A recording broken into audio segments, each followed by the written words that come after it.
Le moins que l'on puisse dire, c'est que la situation reste chaotique ce matin en Italie. Les premiers résultats des législatives ne permettent pas de dire qui exactement dirigera le pays. Seule certitude, la gauche s'écroule. Le Parti démocrate de l'ancien Premier ministre Matteo Renzi réalise son plus mauvais score depuis sa fondation il y a un peu plus de 10 ans. De l'autre côté de l'échiquier, la coalition droite-extrême droite dans laquelle on retrouve Silvio Berlusconi. Cette coalition obtiendrait aux alentours de 35% des voix avec une poussée de la Ligue, alliée de Marine Le Pen en Europe. Et ce matin, c'est un mouvement, le mouvement populiste anti-système 5 étoiles, qui est en tête. Jean-Jacques Herry, vous êtes notre envoyé spécial à Rome.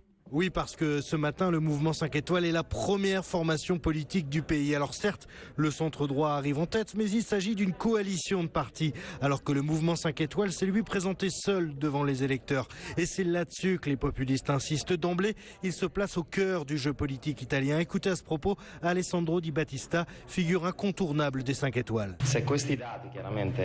Si les résultats se confirment, il s'agit d'un triomphe pour le mouvement 5 étoiles. Une vraie apothéose qui démontre la générosité de notre travail.